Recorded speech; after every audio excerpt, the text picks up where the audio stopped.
ነዳጅ ባለፈው ዓመት ከ$60 እስከ $90 ዋዥቋል።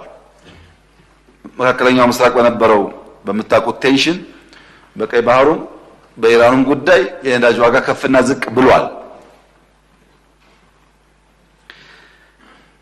በየጊዜው መዋዠቁ ከኛ ጋር ምንም ግንኙነት የለውም። የምንገዛው ጉዳይ ስለሆነ ሻጮች ሲጨምሩ ይጨምራል፣ ሲቀንሱ ይቀንሳል።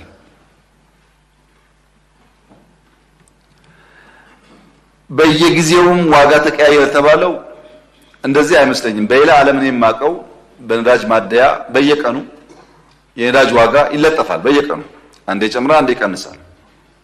አሜሪካ ሀገር ብትሄዱ ከማደያ ማደያ ከርቀት ታያላችሁ ዋጋው። እኛ ባለፈው አንድ ዓመት ተኩል የነዳጅ ዋጋ የቀየርነው 7 ጊዜ ብቻ ነው። እየተሸከም ነው አብዞርብ እያደረግን በየወሩ ሲጨመር ከጨመርን ህዝባችን ይጎዳል በሚል ማለት ነው። በዋጋ ደረጃ ስንመለከት ጅቡቲ ነዳጅ ጅቡቲ ከተማ ውስጥ 269 ብር ነው ህጋዊ ዋጋው። ናይሮቢ 220 ብር ነው ህጋዊ ዋጋው። ካምፓላ 218 ብር ነው ህጋዊ ዋጋው። አዲስ አበባ 129 ብር ነው ህጋዊ ዋጋው። በፈለጋችሁት መመዘኛ ሳናመርት ከውጭ ገዝተን ፖርት ሳይኖረን በየመሃሉ የተቀሸበ በድጎማ ኃይል ግን ከኛ ሰፈር ካሉ እና ፖርት ካላቸው ሀገራት ያነሰ ዋጋ ነው የምናቀርበው። ቅድም እንዳልኳችሁ ፓምፑ ትራክተሩ በመጨመሩ ምክንያት ከዚህ ቀደም ከምናስገባው ቁጥር ይበልጣል አሁን የምናወጣው ወጪ። ታዲያ ሰልፉንና ችግሩ ምን አመጣው ያላችሁ እንደሆነ ስግብግብ ሰዎች ከዚህ ድጎማ ለመቀራመት የሚያደርጉትን ጥረት በበቂ መቆጣጠር አልቻልንም። ሲስተሙ ለዛ ስለማይመች። ለምሳሌ በቅርቡ አማን ሚዛን ሄጄ ነበር። አማንና ዲማ መካከል በጥቂት ኪሎ ሜትር ውስጥ በርካታ ማደያዎች ሲሰሩ አየሁ። ጠይቄው ነበር ፕሬዝዳንቱ። አማንና ዲማ መካከል የሚያስፈልገው የቡና ማቀነባበሪያ ነበር። የሚያስፈልገው የሌማት ማቀነባበሪያ ነበር። ግን የሚገነባው ማደያ ነው። ማደያው ደግሞ በስታንዳርድ መሰረት ወደታች ተቆፍሮ ታንከር ያለው አይደለም። ማደያ የሚል ታፔላ ልክ እንደዚህ እንደሚለጠፉ ሱቆች ማለት ነው። በእያንዳንዱ የኢትዮጵያ ጫፍ አካባቢ ብትሄዱ፣ ሶማሌ ክልል ብትሄዱ፣ ቦረና ብትሄዱ ጫፍ ጫፍ አካባቢ ማደያ ማለት ልክ እንደ ፋሽን መጥቷል። ለምን? ከዚህ ድጎማ እየወሰዱ ለመሸጥ። በእኛና በጎረቤት አገራት መካከል ያለው የዋጋ ልዩነት እዚህ ያለውን ነገር ለማመሰቃቀል ምክንያት ሆኗል። ይህን ለመፍታት የኦቶሜሽን ስራ እየሰራን ነው። እያንዳንዱ ቦቴ ካለበት እስከሚገባበት ለመቋጠር እንድንችል፣ ሁለተኛ ከገባ በኋላ በእያንዳንዱ ማደያ ያለው ለመቋጠር የሚያስችል ስራ መስራት እየሞከረ ነው። ሲስተሙ ሲያልቅ በተወሰነ ደረጃ ይቀንሳል።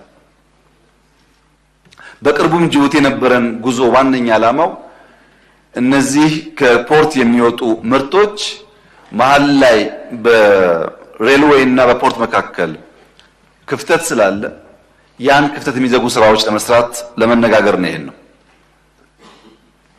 ደምራችሁ ይዩት። በድጎማ በገቢ ጭማሮ በግብይት ሰንሰለት ዘመንን ጨምሮ መብራት፣ ነዳጅ፣ ውሃ ባለው ዋጋ አጠቃላይ የተሰራው ስራ ተሰናስሎ ኢትዮጵያ ለመጀመሪያ ጊዜ ስንት ዓመት አልቻልንም ስላችሁ ከርሜ ዘንድሮ 9.7% ወይም ሲንግል ዲጂት ገብቷል ኢንፍሌሽን። ይሄ ትልቅ አቺቭመንት ነው፣ ትልቅ ድል ነው። ማንቋሸሽ ሳይሆን የቀረው መጨመር ነው ያለብን።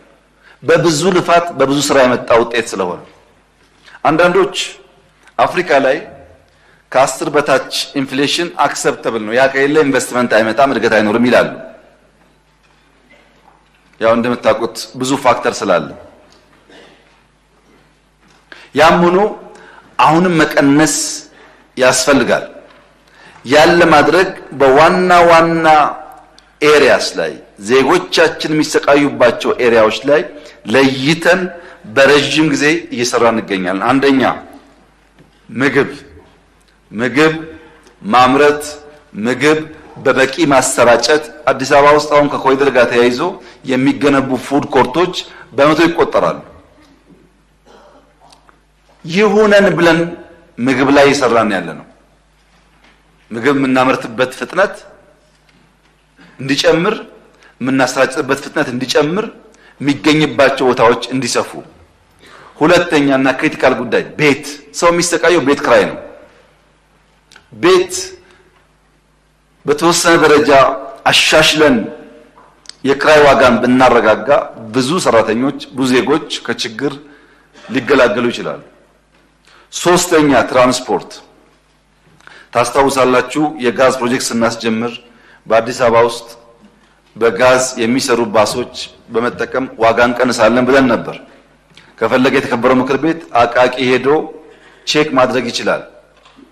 የነበሩንን ባሶች ኢንጂን አውርደን የጋዝ ኢንጂን አምጥተን አዳዲስ በጋዝ የሚሰሩ ባሶች እያመረትን ነው። ሂደቱ ከባድ ነው። በቂ ሙያተኛ ስላልነበረ፣ የተዘጋጀ ፋብሪካ ስላልነበረ አንድ ባስ ከነበረበት ነዳጅ ወደ ጋዝ መቀየር የሚወስደው ጊዜ ቀላል አይደለም። ያም ሆኖ ግን በሚቀጥሉ 6 ወራት ብዙዎቹን ጨርሰን በሚቀጥለው ዓመት ቢያንስ አዲስ አበባ ላይ ከዚያ ደግሞ ቀስ ቀስ እያል ወደ ክፍለ ሀገር በጋዝ የሚሰሩ ትራንስፖርት የሚቀንሱ ባሶች እናበራክታለን።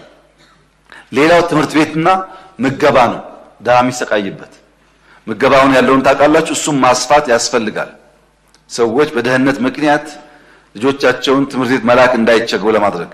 የመጨረሻው ገቢ ማሻሻል ነው። ገቢ የሚያድገው ኢኮኖሚ ሲያድግ ነው። እነዚህም በዘላቂነት ስንሰራ አሁን የሰራነው ስራ ጋር ሲሰናሰል የኢትዮጵያ የኑሮ ውድነት ወይም ግሽበትን በሚመለከት ያለው ፈተና እየተቀረፈ ይሄዳል ማለት ነው። ያገኘነው ውጤት በጣም ኢምፕሬሲቭ ነው።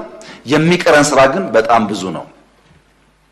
በዚህ ሚዛን ማየት ጠቃሚ ይመስለኛል።